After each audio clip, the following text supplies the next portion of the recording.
মার কোল খালি করে ছেলেকে দুষ্কৃতীরা উঠিয়ে নিয়ে যায়। মায়ের চোখের সামনে থেকেই ছেলেটিকে উধাও করে দেয় দুষ্কৃতীরা, এবং এই রাজ্যে নয়, এই দেশে নয়, দুষ্কৃতীরা তাকে নিয়ে যায় বাংলাদেশে।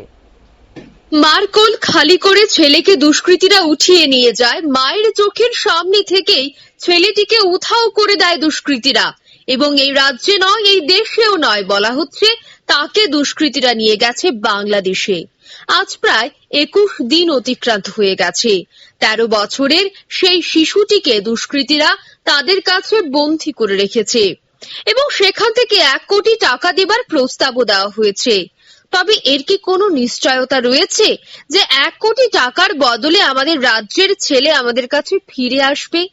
মায়ের আর্তনাদ, তার কান্না আজ পৌঁছে গেছে মহাকরণে উপমুখ্যমন্ত্রীর কাছে। আসছিলাম আমার ছেলেরে বাংলাদেশের দুর্নীতিবাজ তারা কয়জন আমার ছেলেরে আমার মারধর করে আমার ছেলেরে আমার বুকে দেখে নিয়েছিল। বাবা বাড়িতে ছিল না, এর বাবা ইয়াটা ছিল। এর লোকে যে দুর্নীতিবাজ নিচে তার বাড়ি হচ্ছে বাংলাদেশ বদরমুড়া, আমার পাশের গ্রামে। তার নাম হচ্ছে নাসির মিয়া। দুনো দেশের নাগরিক, তার শ্বশুরের নাম দিয়ে এদিকে ইন্ডিয়াতে নাগরিক, বাংলাদেশেরও নাগরিক। তার শ্বশুরে শাশুড়িয়ে আর তার বর্গিরে মিললে আমার ছেলেরে তার সাথে ইয়া করে জড়িত থাকে আমার ছেলেরে আমার বুকের থেকে টাইনা নিছে। আমার করছে আমি আমার ছেলের উদ্দেশ্য চাই, আমার আর কিছু চাই না। আমার ছেলের আজ 13 বছরের ছেলে, আজকে 21 দিন আমার কাছে নিয়ে রাখছে। আমি পাড়া পুতা দিয়ে রাখছি বুকের মধ্যে। আমার খানা নাই, ঘুম নাই। আমার কাছে আমি জীবন ভিক্ষা চাই, আমার ছেলের উদ্ধার চাই। আমি আর কিছু চাই না। আমার ছোট বাচ্চা, দুধের বাচ্চা নিয়ে রাখছে। আমার কোনো খবর পাইছেন কোনখানে আছে? খবর পেয়েছি বাংলাদেশ আছে। হ্যাঁ কইতেছে আমি 1 কোটি টাকা দেওয়ার লেগে। আজ মহাকরণে উপমুখ্যমন্ত্রীর সঙ্গে দেখা করে সেই মা, যিনি 21 দিন ধরে তার ছেলের অপেক্ষায় দিন গুনছে, আজ রাজ্যের উপমুখ্যমন্ত্রীর সঙ্গে সাক্ষাতের পর তিনি সেই মাকে আশ্বাস দিয়েছেন যে তড়িঘড়ি করেই ওনারা এই বিষয়ে নজর দেবেন এবং বাংলাদেশ হাই কমিশনের সঙ্গে কথা বলে সেই শিশুকে ফিরিয়ে আনার চেষ্টা করবেন। 31 তারিখ বক্সনগর বিধানসভা ক্ষেত্রে বাগবার গ্রাম পঞ্চায়েতে নজরুলপুর একটা পাড়া আছে, কাঁটাতারের ভিতরে একটা 13 বছরের শিশুকে বাংলাদেশের দুষ্কৃতিকারীরা হারবাদ বাহিনীরা অপহরণ করে নিয়ে গেছেন।